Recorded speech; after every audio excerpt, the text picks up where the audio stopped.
संकल्प लिए और गुरु को अपने अपने संकल्प के बारे में बताकर वहां से चले गए। लेकिन वह शिष्य जो खुद को सबसे अलग दिखाना चाहता था, वह सीधे गुरु की कुटिया में पहुंच गया और बोला, मैं कोई छोटा मोटा संकल्प नहीं लेना चाहता, बल्कि खुद की ही जैसे एक और महान संकल्प लेना चाहता हूँ। कृपया आप ही बताएं मुझे क्या संकल्प लेना चाहिए।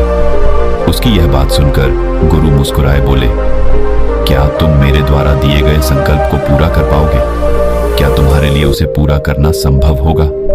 शायद नहीं, वह तुम्हारे लिए संभव नहीं, तुम उसे पूरा नहीं कर पाओगे, इसीलिए तुम खुद ही कोई संकल्प ढूंढो। शिष्य ने कहा, नहीं गुरुदेव, आप जो भी संकल्प मुझे देंगे मैं जरूर उसे पूरा करूं। गुरु ने कहा, ठीक है, तो तुम अगले 1 महीने तक चुप रहो, मुंह से एक शब्द भी नहीं निकालोगे, यही है तुम्हारा संकल्प। शिष्य ने कहा, गुरुदेव, यह भी कोई संकल्प है? ये तो बहुत ही आसान है, आप कोई संकल्प दीजिए जो मेरी योग्यता के बराबर हो। गुरु ने कहा, पहले तो तुम इस संकल्प को तो पूरा करके दिखाओ। शिष्य ने गुरु की बात मान ली और वह उसी समय चुप हो गया और पलटकर कुटिया से बाहर चला गया। उसे चुप रहना बहुत आसान लग रहा था। उसने एक दिन तो जैसे तैसे चुप रहकर काट लिया, लेकिन दूसरे दिन से उसके मन में ना बोलने का बोझ बढ़ने लगा और तीसरे दिन उसे भारीपन महसूस होने लगा और चौथे दिन उसके अंदर एक अजीब सी बेचैनी होने लगी, क्योंकि आसपास आश्रम के सभी शिष्य एक दूसरे से बातें कर रहे थे। वह भी अपना पक्ष उनके सामने रखना चाहता था, उनकी बोलती बंद कर देना चाहता था, लेकिन उसका संकल्प उसके आ रहा था, इसीलिए वह पूरे दिन सिर्फ और आंखें बनाता। इसी तरीके से कुछ दिन और बीते और वह शिष्य बीमार पड़ गया। उसका सिर फटा जा रहा, उसका खाने पीने तक का मन नहीं था, वह सिर्फ बोलना चाहता था। वह गुरु के पास गया और उनके सामने बैठकर लिखकर उन्हें बताया, गुरुदेव, मैं बोलना चाहता हूँ, बिना बोले मुझे सांस नहीं आ रही है, मेरा दम घुटता जा रहा है, मैं अंदर ही अंदर पागल हुआ जा रहा हूँ, मैं क्या करूँ, संकल्प तो न दूं क्या? ये पढ़कर गुरु मुस्कुराए और बोले, मैं संकल्प ढाने के लिए नहीं होते, लेकिन जो अपने संकल्प को पूरा कर लेता है वह अपनी आंतरिक शक्ति को बढ़ाता है, और जो अपनी आंतरिक शक्ति को बढ़ा लेता है वो समाज और जागृति की राह पर आगे बढ़ जाता है। संकल्प का लेना भी तुम्हारे हाथ में था और इसे तोड़ना भी तुम्हारे हाथ में है। तुम्हारे बहुत से भाई अपने संकल्प को तोड़कर अपनी पुरानी दिनचर्या पर वापस आ चुके हैं। अगर तुमसे नहीं हो पा रहा तो तुम भी संकल्प तोड़कर अपनी पुरानी दिनचर्या पर वापस जा सकते हो। लेकिन याद रहे, अगर आज तुम इस छोटे से संकल्प को नहीं संभाल पा रहे तो तुम अपनी बाकी की पूरी जिंदगी को कैसे संभाल सकोगे? बाकी फैसला पूरी तरह से तुम्हारे हाथों में है।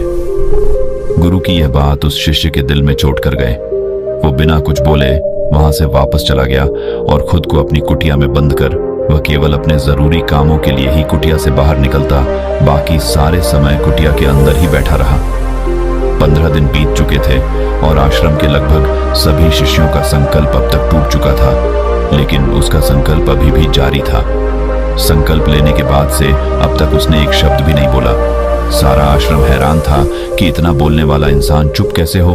15 दिन बीतने के बाद वह दोबारा अपने गुरु के पास गया और लिखकर बताया है, गुरुदेव, मैं बाहर से तो चुप हूं, लेकिन मेरे भीतर बहुत सी आवाजें हैं, बहुत सी चीख पुकार और शिकायतें हैं। मैं अंदर ही अंदर बात करता रहता हूँ। मेरा मन तरह तरह के प्रश्न पूछता है। मैं बाहर से जितना मोर, भीतर से उतने ही शोर शराबे से भरा। क्या इस तरह से मेरा संकल्प अभी भी है? गुरु ने कहा, हाँ, तुम्हारा संकल्प अभी भी जारी है, लेकिन जब तक लोगों की ये आवाजें तुम्हारे कानों में उठती रही, तुम्हारा मन बोलता रहेगा, क्योंकि इसे तो आदत है। तुम भले ही बाहर से चुप रहो, लेकिन तुम अंदर ही अंदर बोलते रहोगे। तुम्हें इन बातों से, इन आवाजों से दूर जाना चाहिए।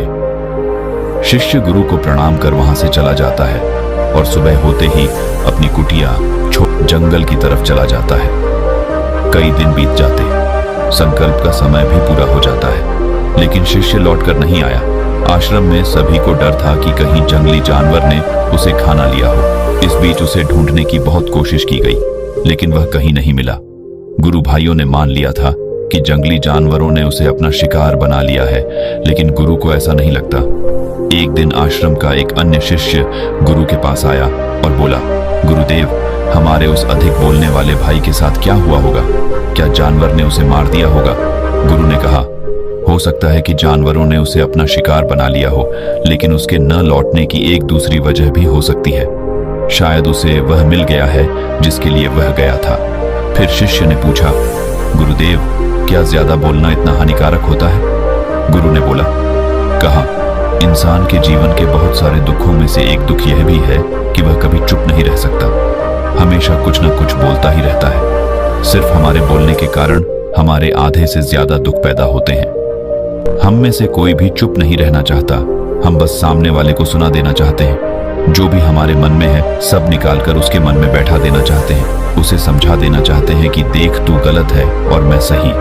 इस तरीके से सुनने और सुनाने का यह काम जिंदगी भर चलता रहता है। लेकिन इस नासमझी में हम अपना समय, अपना जीवन, अपनी समझ और सबसे महत्वपूर्ण और कीमती पल जो जिए जा सकते हैं, जिनको अनुभव किया जा सकता है, जिनमें आनंद को प्राप्त किया जा सकता है, यह सब खो देते हैं। लेकिन इसके बदले हमें मिलता क्या है? कुछ नहीं, सब व्यर्थ और बर्बाद हो जाता है। शिष्य ने पूछा, तो फिर इसका समाधान क्या है?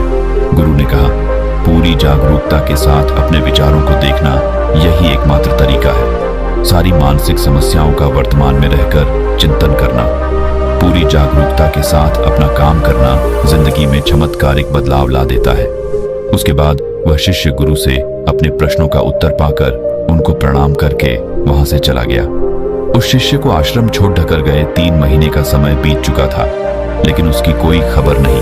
अब तक तो सभी गुरु भाइयों ने भी उसके वापस लौटने की उम्मीद छोड़ी, लेकिन एक दिन वह आश्रम लौट आता है। लेकिन अब वह नहीं था जो यहां से गया था, वह कुछ और ही बनकर वापस आया था। उसके अंदर एक गजब का बदलाव महसूस किया जा सकता था। उसके चेहरे पर एक गजब का ठहराव और आंखों में बनी शांति थी। आश्रम में आते ही सभी गुरु भाइयों ने उसे चारों तरफ से घेर लिया और बातें करने लग गए। वह भी अपने गुरु भाइयों से बातें करने लगा। उससे बात करने वाले सभी ने यह अनुभव किया कि अब वह पहले जैसा उतावला और बातूनी नहीं रह गया था। उसके मुंह से एक एक शब्द बहुत ही सुलझे हुए और मधुरता के साथ निकल रहे थे। थोड़ी देर तक गुरु भाइयों से बात करने के बाद वह सीधा गुरु की तरफ चला गया। उसने गुरु के चरण छुए और कहा, गुरुदेव, क्या मैं अब भी मौन हूं? क्या अब भी मेरा संकल्प जारी है? गुरु ने कुछ देर तक शिष्य की आंखों में बड़े ध्यान से देखा और कहा, हाँ, तुम अब भी मौन हो। तुम्हारे मुंह से एक भी शब्द निकल नहीं रहा और तुम्हारा संकल्प अभी भी जारी है। शिष्य ने कहा, गुरुदेव, जब मैं आश्रम से गया तो मैं मुंह से तो चुप था, लेकिन मेरे अंदर बहुत सी आवाजें थी। मन में बहुत से प्रश्न थे और वह बंद नहीं हो रहे थे, तो मैं जंगल में चला गया, इस उम्मीद से कि वहां मुझे शांति मिलेगी और मेरे मन की बकबक कम हो जाएगी। लेकिन मैं जितना एकांत में जाता गया, मेरे अंदर की आवाज उतनी ही तेज होती गई। मेरे भीतर की पुरानी से पुरानी आवाज मुझे सुनाई देने लगी। तब जाकर मैंने महसूस किया कि मैं कितना गलत कर रहा था। जब मैं अपने परिवार वालों, दोस्तों को और गुरु भाइयों को बुरा भला कहता था, तो उस समय मुझे लगता था कि मैं सही कह रहा हूं। जब मैं गुरु भाइयों की एक दूसरे से चुगली करता था और उनका मजाक बनाता, तब भी मुझे यही लगता था कि मैं उनसे बेहतर हूं और मैं सही कर रहा हूं। लेकिन उस दिन मैंने पहली बार महसूस किया कि मैं कितना गलत बोलता था। काफी दिनों तक ये आवाजें, ये शिकायतें मेरे अंदर चलती रही, लेकिन धीरे धीरे करके एक दिन ये सारी आवाजें मेरे अंदर से समाप्त हो गई। अब मैं भीतर से भी मौन हो गया। उस घने जंगल में बाहर से कोई बोलने वाला था नहीं और भीतर कोई आवाज बची ही नहीं थी, और मैं उस दिन पहली बार मौन का सही अर्थ समझा। मेरे चारों तरफ बहुत शांति थी। हालांकि अभी भी कुछ आवाजें आ रही थीं जो पहले भी आती थीं, लेकिन मैं उन्हें सुन नहीं पाता था। पर अब वह सभी आवाजें मुझे स्पष्ट रूप से सुनाई दे रही थीं। हवा के चलने की आवाज, चिड़ियों के चहकने की आवाज और पानी के बहने की आवाज। ये सभी आवाजें मैंने पहली बार पूरे होशपूर्वक सुनी। अपने चारों तरफ इतनी शांति मैंने पहले कभी महसूस नहीं की थी। तो इस शांति को भंग करने के लिए मैंने पहली बार अपने मुंह से कोई शब्द निकाला। मैं चिल्लाया, हे ईश्वर, ये कैसी शांति है? सभी कुछ इतना शांत क्यों है? ऐसा क्या हो गया? लेकिन मेरे चिल्लाने के बाद भी शांति भंग नहीं हुई। सब कुछ पहले जितना ही शांत था, बाहर भी और भीतर भी। हे गुरुदेव, मैंने अपने गुरु भाइयों से बात की, मैंने आपसे बात की। मैं बोल रहा हूं, मैं चल रहा हूं, मैं सब कुछ देख रहा हूं, लेकिन मैं अपने भीतर एकदम एकांत में हूं, मौन में हूं, भीड़ में होता हूं, तब भी भीतर से अकेला एकांत में होता हूं। जब मैं खुद में भी शोर करना चाहता हूँ तब भी एकांत में ही होता हूँ। अब सब दिखाई पड़ने लगा है, सब सुनाई पड़ने लगा है। गुरु ने कहा, जब तक हम बाहर की तरफ बोलते रहेंगे भीतर अशांति ही रहेगी, लेकिन जिस दिन हम भीतर की तरफ मुड़ जाएंगे तब हमारे मुंह से कुछ भी निकलेगा, हम शांत ही रहेंगे। दुनिया में जितनी भी बुराइयां हैं ज्यादातर हमारे बोलने से ही उत्पन्न होती है, क्योंकि हम चुप रहना नहीं चाहते। हम जितनी जरूरत है उससे कहीं ज्यादा बोलते हैं। हम सामने वाले को सुनना नहीं चाहते, बल्कि उसकी बोलती बंद कर देना चाहते हैं। उसे समझा देना चाहते हैं कि मैं कौन हूं, मैं क्या कर सकता हूं, और यही हमारी जिंदगी का मकसद बनकर रह जाता है। हमारी सारी ऊर्जा व्यर्थ के बोलने में बर्बाद होती रहती है। ऐसे ही समाज में लोगों का जीवन दुखों से भर जाता है, जो हमेशा एक दूसरे को सुनाने में लगे रहते हैं। कभी एक दूसरे को सुनना नहीं चाहते, समझना नहीं चाहते, और चुप रहना तो उन्होंने कभी सीखा ही नहीं, क्योंकि चुप रहना उन्हें छोटा महसूस करवाता है। दुनिया की सभी लड़ाइयों का कारण हमारा बोलना ही है, इसलिए हमें सिर्फ उतना ही बोलना चाहिए जितना जरूरी हो, क्योंकि व्यर्थ का बोलना ऊर्जा को नष्ट करना है, और यह बोलना ही हमें कभी अपने भीतर की ओर लौटने नहीं देता, क्योंकि यह हमें बाहर की ओर खींच कर रखता है, और बाहर है ही क्या इस संसार के अलावा। लेकिन अगर अपने भीतर के संसार की ओर मोड़ना है तो इस मुंह को बंद ही रखना चाहिए। इसीलिए जितने भी बुद्ध हुए, आत्मज्ञानी हुए, वह सभी एकांत की ओर भागे, ताकि उन्हें ज्यादा न बोलना पड़े, ज्यादा सुनना न पड़े। वह एकांत में रहे और शांत रहे, इसीलिए आसानी से भीतर की यात्रा कर पाए। लेकिन अगर कोई चाहे तो इस संसार में रहकर भी एकांत में रह सकता है, शांत रह सकता है, लेकिन इसके लिए उन्हें अपनी ऊर्जा बचानी होगी, जिसे वह अब तक अपने व्यर्थ के शब्दों में बर्बाद कर रहे थे। दोस्तों, इस कहानी की सीख यही है कि व्यर्थ का बोलना ऊर्जा को नष्ट करना है। ज्यादा और व्यर्थ बोलना ही हमें अपने भीतर की ओर लौटने नहीं देता, क्योंकि यह हमें बाहर की ओर झुकाए रखता है, और जिन्हें भीतर की यात्रा करनी है उन्हें अपने मुंह को बंद ही रखना चाहिए। मुझे उम्मीद है कि आपको यह कहानी पसंद आई होगी।